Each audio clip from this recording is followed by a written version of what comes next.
Today she'll be presenting Genealogy in the Law, how librarians can help genealogy patrons find legal resources, which is a really interesting topic for many of us.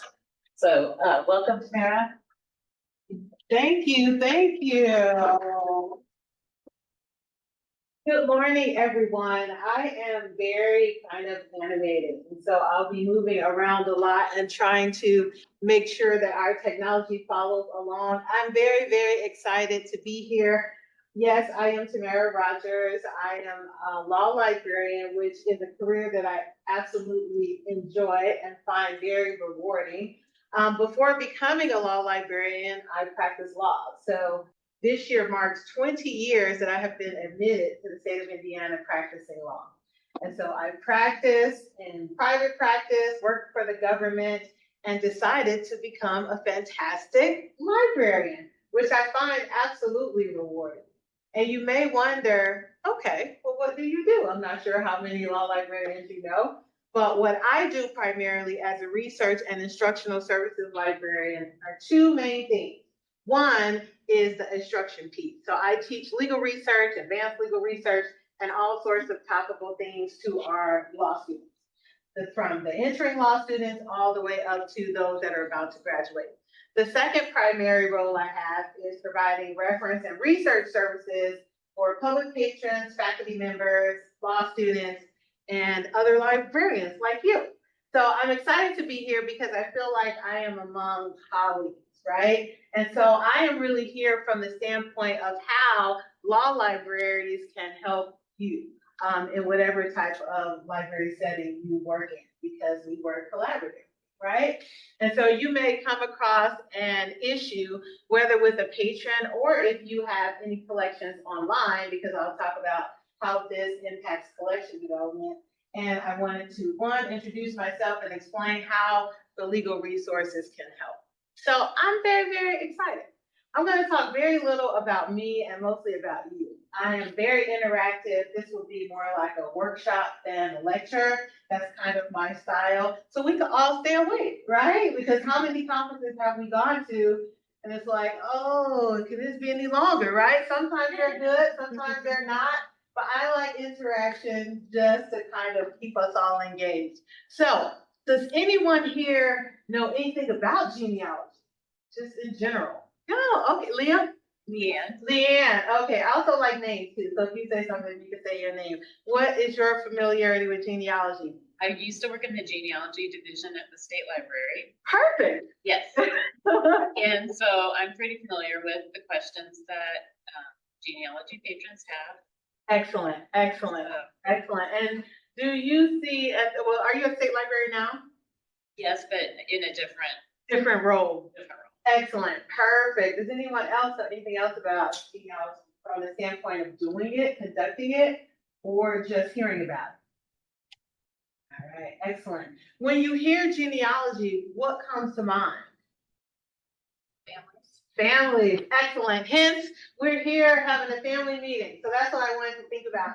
At first, I was going to have like a fireside chat because it's getting cold. So if I ever do this in the winter, I'll probably have it by the fireside, right?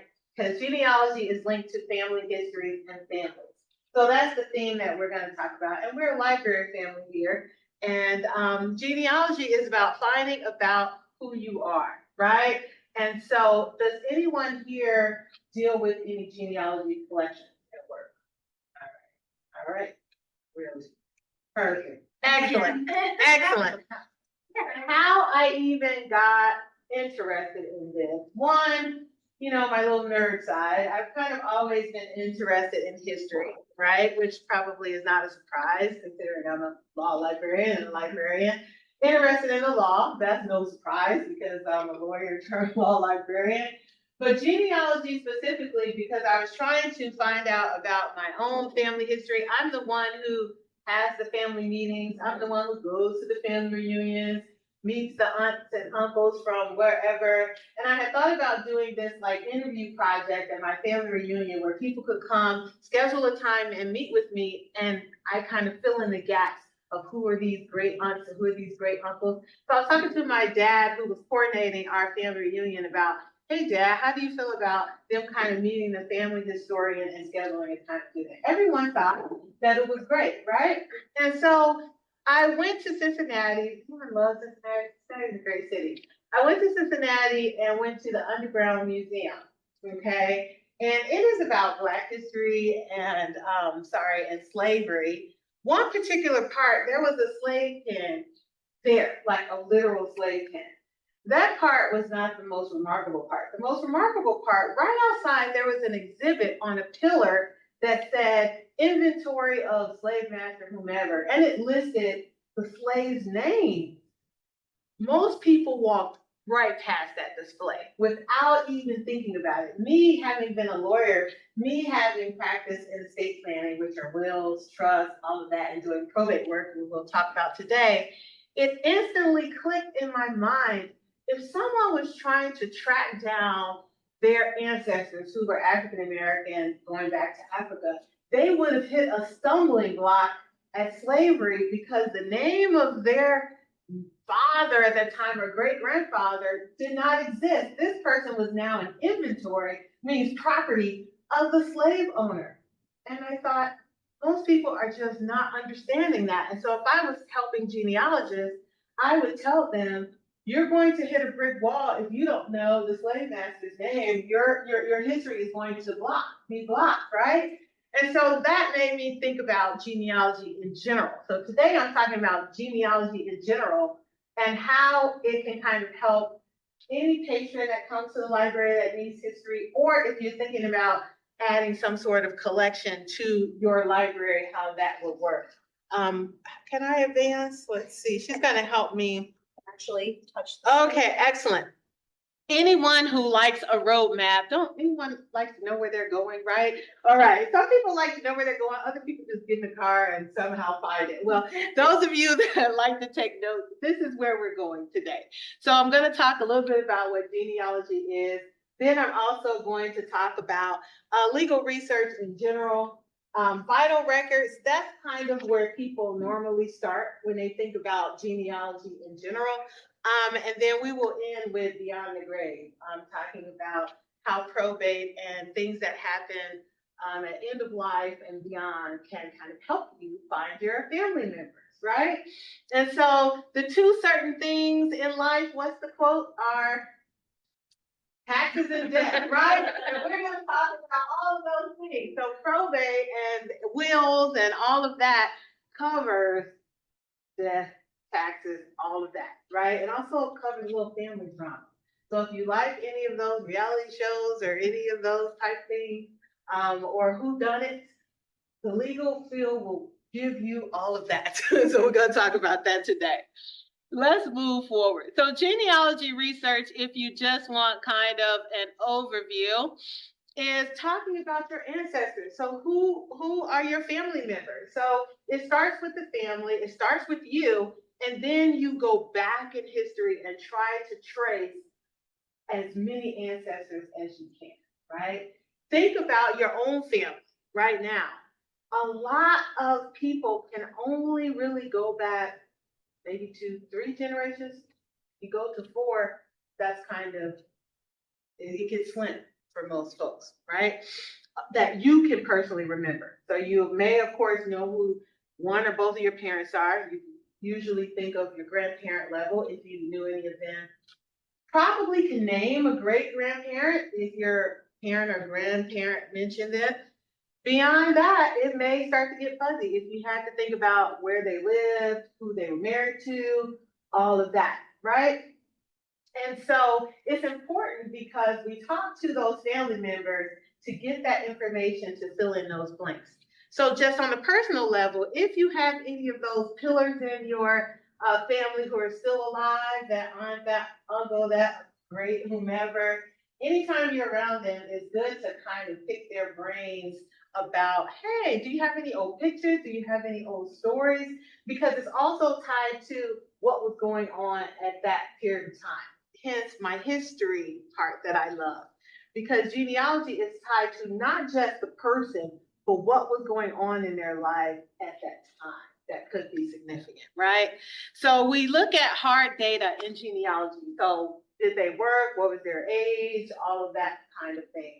I even found my parents' information from their parents' census. It was in the early 1900s and listed all of my parents there, which was kind of neat.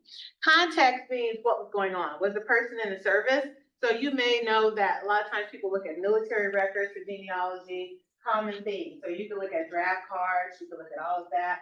And if one of your family members served during a certain period of time, then you what? Find out about that war at that time, how they were drafted, that kind of thing. All right. Any questions about genealogy in general?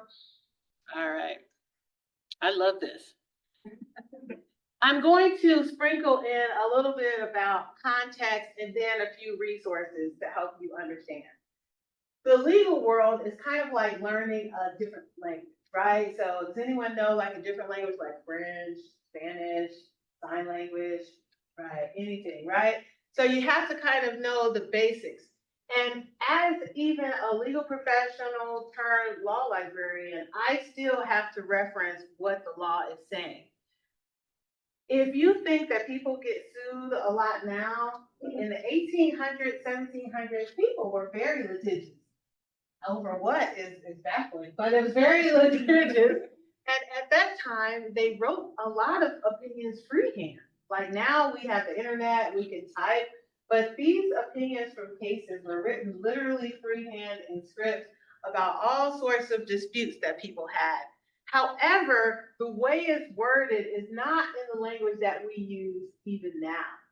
And so you have to understand, what did that mean at the time? For example, in a will that we talked about, if a term infant or infancy, the child was in infancy, what age do you think that would refer to?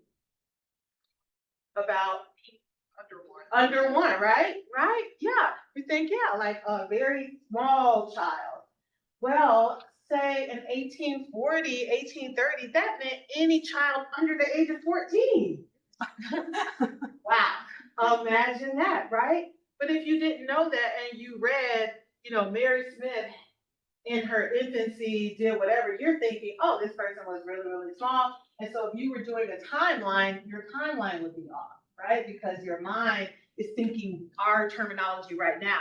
So some of these references will tell you what the legal words meant at that particular time.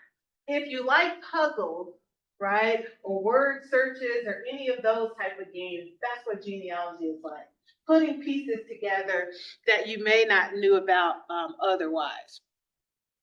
Vital records. I'm just looking at my clock to make sure I keep track of time. This is where people usually start genealogy, okay? Where they think to start. And so this is linked to laws, right? But we're not going to talk a lot about it, but this is what most people start talking about. The big things, marriage, right? When did the person get married?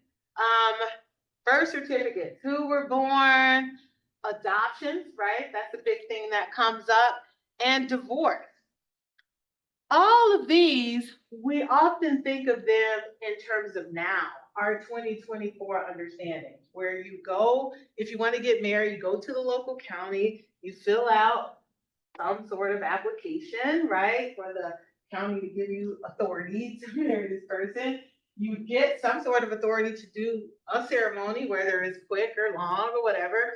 They sign off on it and it's recorded with the county. And so if you got married today, 20 years from now, if you're still married, it will be registered with the county, right? So people often start here because they know they can go to Johnson County, Monroe County, Marion County, the county office, and get a copy of records. Birth certificates are the same, not adoptions necessarily. Divorce is the same. So things went sour. Everyone was fine until they weren't fine. And so then what do? You have to reverse the process and file something with the county saying, I no longer want to be married. And then a judge or a judicial officer has to approve that after either a quick process or a long process if someone has a difficult divorce. The challenge with this is you will only get limited information, right? And it only goes back so far. Only goes back so far.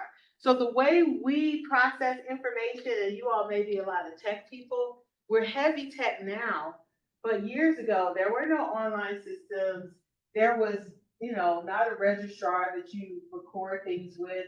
There was not a recorder as we know it now. We know all those things now, but we have to fill in gaps with genealogy of all of these things, even adoption. When I was younger and read about adoptions in movies, they were all like mysterious. And in real life, they were mysterious too. They were closed adoptions. Anybody know what a closed adoption is versus an open adoption? Right. Closed adoption was a total no contact, which were very common when I was younger, right? And if people would get adopted, it would be like one day a child is not there, the next day a child appears. Like people would even fake pregnancy to appear as if they somehow had this child, right? It was different. And then they would stop contact with the birth mother. A lot of adoptions now are more open. I was talking to someone the other day and they were like, yeah, as long as the birth mother to them is doing fine and a healthy additive, I want the birth mother to be around. Why is that important in terms of genealogy? In most court systems, family law records in relation to minors and adoptions are usually sealed. They're not open to the public. So if you knew that one of your family members was adopted, or you heard through the grapevine, if you went to our online court system, you may not likely see anything there, because even though it's filed in the court, only people who have authority to see those type of court records could actually see them, right?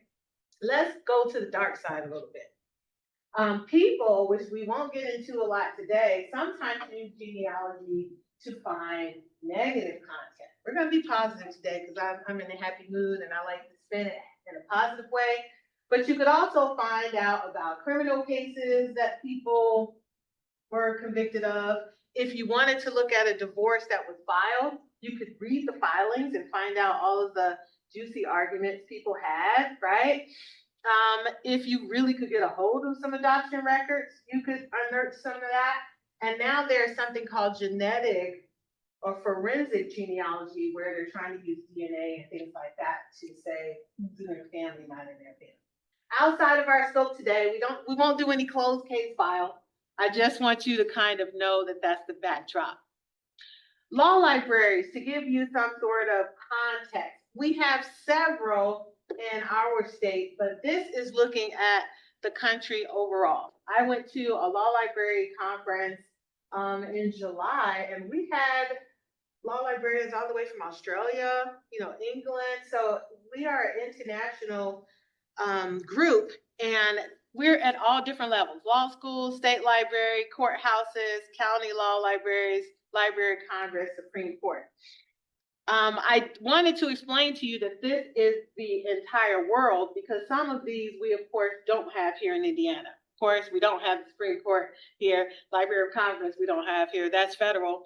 And we don't have county libraries mandated in Indiana. Our neighboring state in Ohio, they have county libraries. So by law, each county is obligated to have a librarian, right? So I go to a conference next month for our region, and there are a bunch of Ohio librarians because by county they're obligated to have them, right? We have law schools. We have 3 here, right? So I'm from IU, Robert H. McKinney, Indianapolis. We have a representative. Oh, you're here from Bloomington.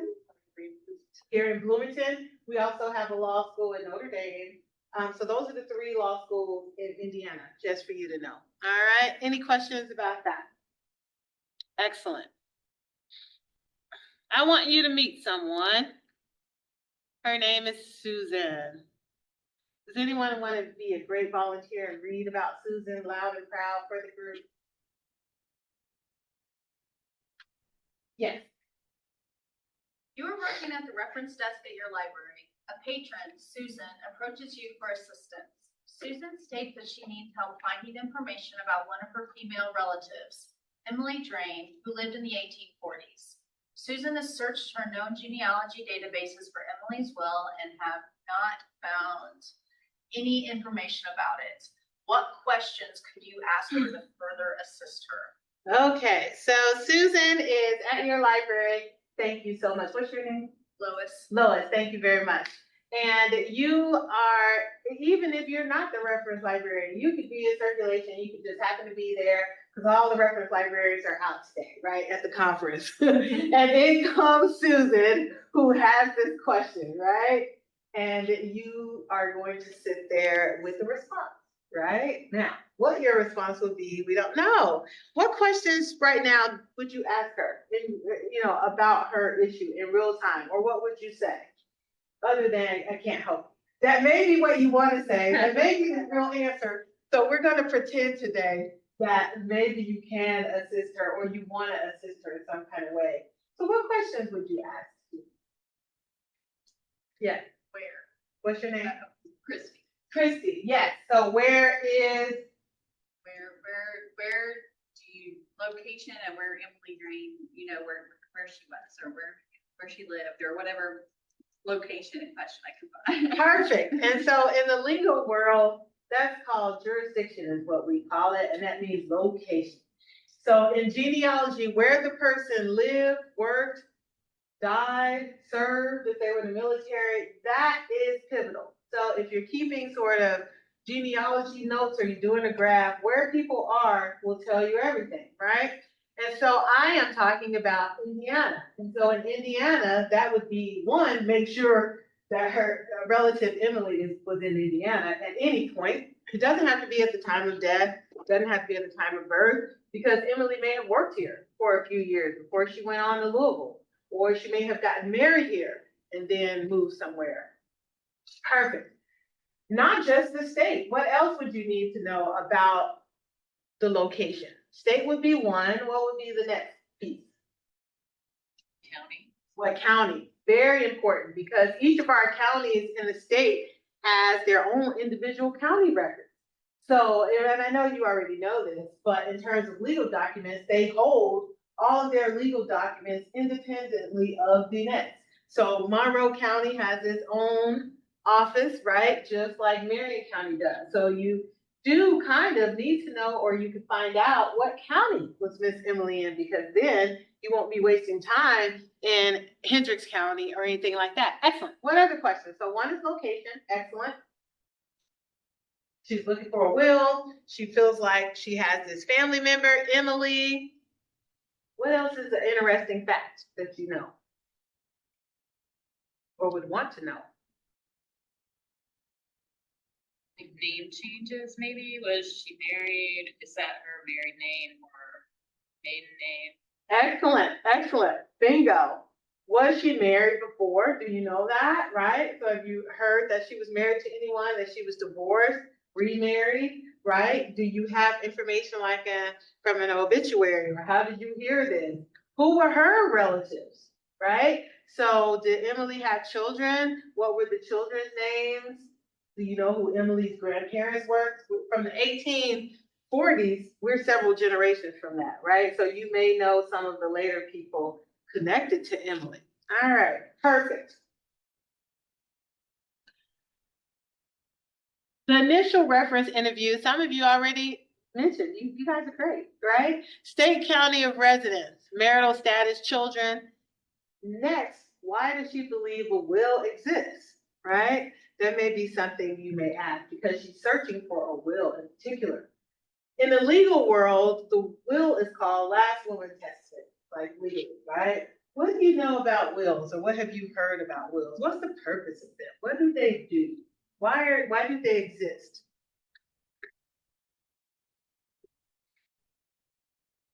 Distribute money and property after that. Yes, distribute money and property after death. You're exactly right. Yeah, so death, the one certainty.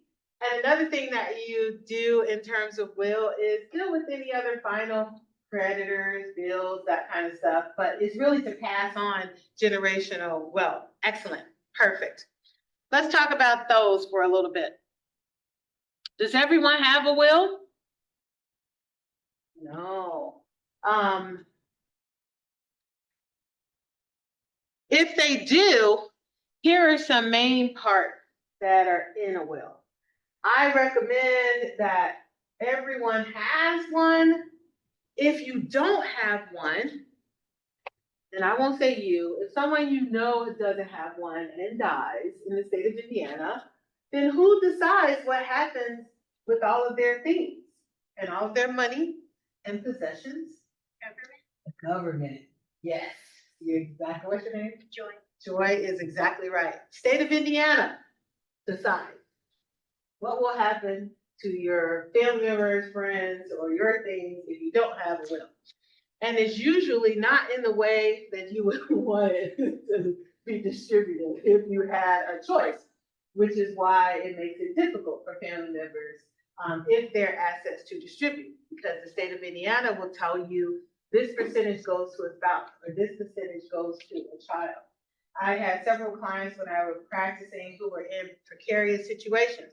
One was someone who was remarried and still had the first spouse on a will and didn't change it and gave certain things in the prior will to the first spouse, right? One, it ended up being several $100,000. So when the spouse died who was married to the second person, the second spouse was like fuming. Do I really have to give this $200,000+ policy to the first spouse? Yes, you do, because your husband did not update the will, right? But I have children. She knows that I have children beside the fact, right? So it's important to state what you want to happen. The personal representative is someone who manages your things. This is self-explanatory, your children and spouse. Another thing that people may not know is you can disinherit people in a will. So you could say who you don't want to take in a will. I had another situation years ago where they were a blended family and there were certain children, they were all adult children, who they did not want to take anything from their estate. And they had to name them specifically. So yes, these are my biological children. I am intentionally disinheriting this. There's one class of a family member who you cannot disinherit in a will. You guys are smart and sharp. Who do you think that is? Minors. Not minors. Spouse, exactly. Right, exactly. So the state of Indiana, if you have a legal spouse, you cannot disinherit them because there's a certain level of rights that a spouse has. If you pass and have some. Right, yeah. So a certain percentage. So that's the one person by law that you can't disinherit. Let's talk about a real example. Because if you're like me, you're like, this is fine, Miss Tamara, this is fine, Miss Law Librarian, but let's see some real examples how this may play out. So we're going to talk about Mr. James Jarvis, who died in Ripley County, Indiana, was born in 1794 and died in 1840. So I'm going to show you some transcripts from his will, right? And we're going to talk about some interesting things that you see here. The will was executed, means that's when it was written and signed, on September 3rd, 1840, and recorded in the courts on the 22nd of September, 1841. What do you think about those two dates? Does anything strike you as interesting? This is the puzzle. So now we're putting on our puzzle investigator hat. What's interesting to you about that? Why is it a year later? Right. Exactly. Why is it a year later? Wonderful question, right? Excellent. What else you notice about the dates? Anything else? I'll tell you, he died, right? 1840. So some of you may have noticed he signed it in 1840, which would have been the same what? Same year. Let me tell you another interesting fact. He died the same day. Right? Which is interesting. Some of you may accept that if this was your family member. Some may say, how? Was he of sound mind? What happened there? But I found that to be very interesting because I noticed, all right, it was executed the same year, and then I looked up his actual date of death was September 3rd. Yeah. Now, recorded a year later, not sure why, but it's interesting. So this is Mr. Jarvis's actual headstone. He was like a real person. It came from Find a Grave. That's a real website if you don't know about it. So in genealogy, one of the sites is Find a Grave, and you can actually go on there and see headstones and things for family members. So, and you can see right here, September 3rd, 1840. Same day it was signed. I just find that intriguing, right? If you kind of have that nerd side like me. I pulled out a few provisions from the actual will because this is how we will find family information. So the first says that he was in this township in Ripley County. Okay, so he was there for a while. This is actually a quote. So I did not edit the words. This is how it was stated. I give and bequest to my beloved wife, Mariah B. Jarvis. So now we know who his spouse is. In genealogy, you cross-reference data. You validate data. So if you saw a James Jarvis in Indiana in a different document, but that James Jarvis' wife was Dorothy, and it was the same period of time, you would know you have the wrong person, right? So that's how a lot of this can also be helpful. The daughter, it's an interesting name, Therilda. I'll just say that. Hope I didn't butcher it. I found that one to be interesting because often at that time period, women could not own property unless it was given to them, right? But they couldn't on their own. They couldn't have a will at that time. And we often found women by their married name. She has none listed. So you could assume or put a note that she may still be single at this time, right? Because usually when someone is married, like the wife, her last name was listed there, all right? I hereby appoint Thomas and my son, William, as the executor. So executor also means personal representative. That's the person who's going to administer the estate. So now we know there is a son. We don't know who this relationship of Thomas is, okay? Witnesses. Witnesses were often neighbors, family members, friends, who signed the will. By law in the state of Indiana, a person cannot sign a will who takes under the will. So if your parent was giving you the house, you can't sign as a witness on their will. So as an example, if your aunt was leaving you her bank account rights, you couldn't be a witness there. So for genealogy purposes, this can help you narrow down. You know more information. You know who the son is. You know who the daughter is. You know who the wife is. You know the county. You know date of death and executor. So who was in charge? So in terms of genealogy, you're building this graph, and this is information that you will be adding into that system. What do you know about probate? Because will sometimes are often connect you shaking your head. Oh my gosh, you got a bad taste right there, right? What's your name? Ashley. Ashley woke up. Ashley was, thinking about the weekend until I said probate, and she's like, no, I'm not here for that. That is a common reaction that people have. Tell me, I'm just watching the time. Yeah. Tell me why you had that reaction, which is a common reaction. I had to try and help someone find out about something that had gone into probate, like an estate. I couldn't find anything. It was so hard to try and explain to her what that was. I was like, I'm good. Yes, it was hard, time consuming. We still ended up finding Very little. very little. People often Go on and on and on. It is very lengthy. Yes. People usually have a negative response to probate. Do all wills go to probate? What would be your guess? They don't. Wills are private documents. They don't all have to go through probate, but some of them do. What it is, a court procedure. You assess and distribute an estate. You pay for creditors, and you really transfer wealth, right? But it has to be organized through the court. That's why it takes a long time. It could be open for years if it's contentious. People often think that family law, like divorces, child custody, they think that is contentious. Probate is even more contentious. I tell people probate is like family law, but a person's deceased. So all of the people who don't get along, who want to argue, who don't like whomever will appear because they're assets that they want to get access to. Just keeping track of time. What is included in the probate? Here's the will. Bond are things that you pay, right?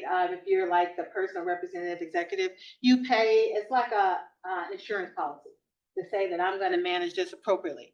Inventory, this is what I was talking about when I went to the Cincinnati Museum. When someone has a probate case, you have to file what's called an inventory or have an inventory. What that is a list of things you own. That's the thing I saw at the museum. I knew what that meant because of my legal background. Most people don't know what this means. So if you saw the inventory of your great-great-great-grandfather, you would see where he had property. You would see if he had any businesses. You would know who, any type of distribution that was made, who got paid what, is all listed in the inventory. Identify family members and the personal representatives, all orders from the court. So if there was any argument, say there was a family feud in your family about what happened to Pawpaw's land, right? We all sometimes have these stories of this was taken away, or this used to be our land or property, and then it was divided out this kind of way, or it was given to these children and someone didn't pay the taxes and then somehow it went somewhere else, or our property used to be in here, but now it's owned by the city and it's something else, right? The way you can track that and see it are from orders, inventory, and some of the real estate information that's out there. Any questions about that? Excellent. Another thing to know, oh, yes. Yeah, so where are wills, can wills be publicly accessed? Then like, could you like if you were trying to help somebody who couldn't find it in their own family, is there a database with wills, or are you saying going to the county, or is So I'll briefly discuss it, but that's where the challenge comes. Because the will is a private document. So number one, everyone doesn't have one. All right. But assume that someone does, you can just keep it in your home, under the bed, in a safe, in a drawer, in a shoebox. And no one even has to see it. Like sometimes people die and their family members didn't even know they had a will, or they don't know where it is, or it's gotten damaged. So it doesn't even have to be filed. That's issue number one. Number two. So then number three, now in our situation, in our life, we can file them at the county of record just to kind of let it stay there as a placeholder. We could do that in 2024, it's optional, but that wasn't always an option in the past. In the past, the wills you see were from probate, mostly. And probate is when it has to be open. All cases don't have to be probate cases. So now we're already dwindling down from the big will universe. And now in any court case, we're looking at a very small amount of people out there. So these are people who actually have a court case, who actually open a probate case. And the way you find them depends on how old the case is, getting around to your answer. So right now in our universe, we can access probate cases online through a system called My Case. Anybody ever seen it or heard of it? It's called My Case Indiana. You can access probate cases, some family law cases like divorce cases, civil cases like if you sued like an entity that was at the county level or state level. That's how you can find out. But they only go back to a certain period of time in the state of Indiana. Then you have to go to the county, and the county can keep what we call old records. So Monroe County, Marion County, all of that could have their old files housed somewhere if they haven't electronically scanned them. Then I'm going to show you a website that keeps some of these databases. So a lot of this is being scanned in now so we can access it electronically. So that's why genealogy is important. That's why librarians are important, because we really help people access information, and we're doing a lot so electronically. So there are a lot of free online databases. Some are subscription-based that we use in the law side, but I wanted to talk to you more about things that were accessible to the public. And so there are databases for that people can access. Excellent question. Does that answer your question? All right, excellent. I love talking to you. How much time do I have? Have 7.5 minutes. Oh my gosh. Okay. I'm going to speed it up. These are just talking about online resources. All right, we're back to Susan. All right. So we're back to Susan. Considering what you learned today, why do you think Susan found limited information during her initial genealogy search? So just a little, because we're just scratching the surface today. And what suggestions could you now make to her? And I've only been looking through family documents she had. Okay. Correct, right. So she may have been looking, because she was just looking at the things that she knew, or so she may be looking at Bibles, may look through old photos, yearbooks or whatever, letters, draft, census data. Sometimes people look at census data, the genealogy. Right, so you could say, hey, maybe there's some legal resources out there. I know of a few. Excellent. What else could you ask her or want to know about to give her some little guidance? This is great, based off of what we kind of talked about. Or why do you think she was hitting stumbling blocks before? Possibly.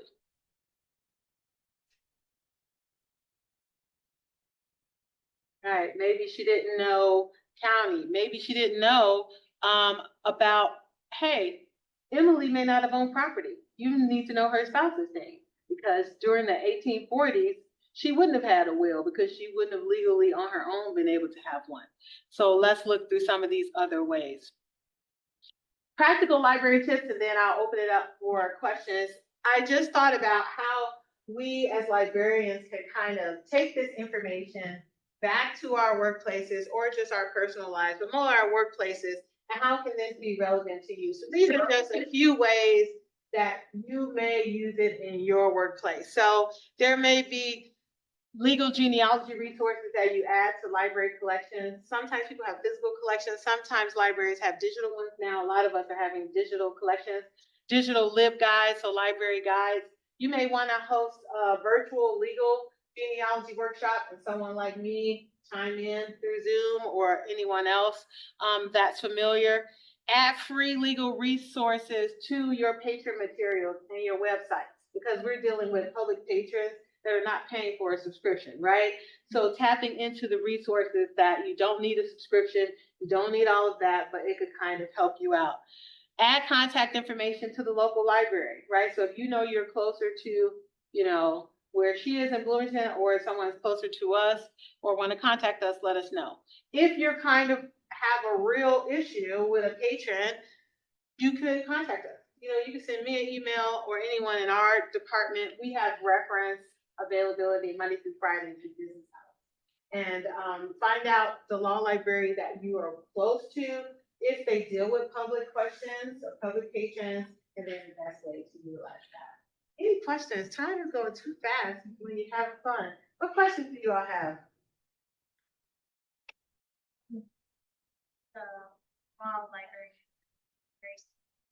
If they be out of state, would the Indiana be able to research the other areas? Right, we have access to those databases. What we usually do are provide resources for how to get there. Mm-hmm. Yeah, the law libraries, we have access to not just United States, but international resources.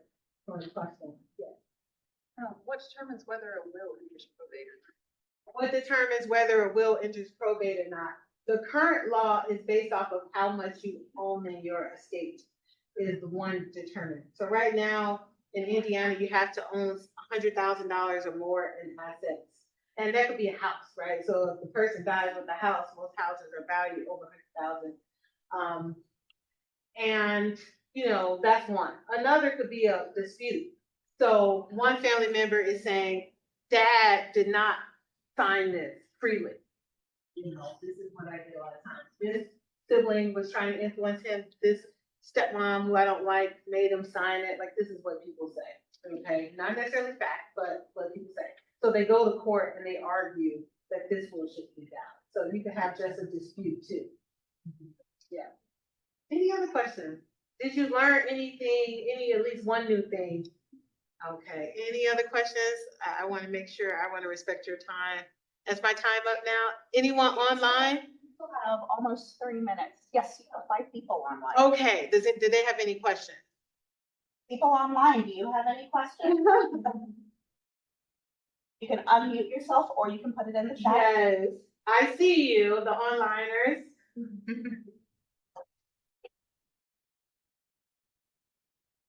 Any other questions? The main takeaways are,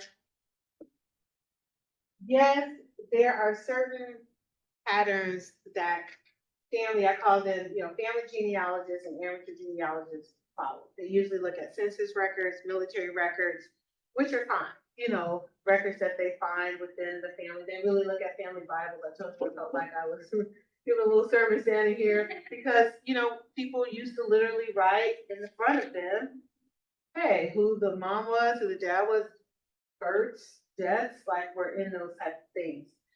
I'm just giving you a resource that's a step beyond that has a wealth of information, and that's in wills, probate documents, cemetery documents. I showed you that just a little bit. That's why I call it Beyond the Grave. So I've been writing about this, and I plan on publishing an article. So if you're interested in seeing that later, I'll send that out. But I just find it intriguing because I can use my legal skills to help just like the general public that may reach a stumbling block. Because even with Emily, she wasn't able to own property at that time. She wasn't able to have her own will. If you don't know that about our country and the laws at that time, you just may think she had nothing, but that's not true.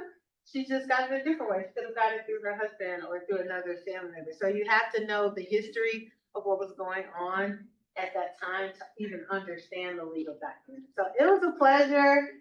I have just been delighted. I'm honored that you spent this almost hour. We'll call it the power hour. If you have any other questions, I'll stay a few minutes afterwards. All right, thank you.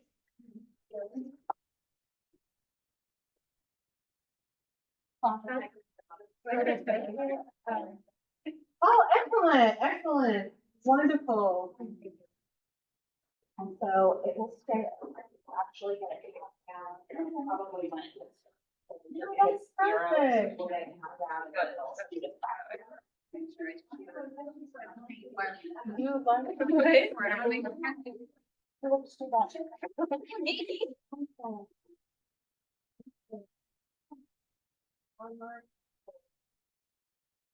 If you do that.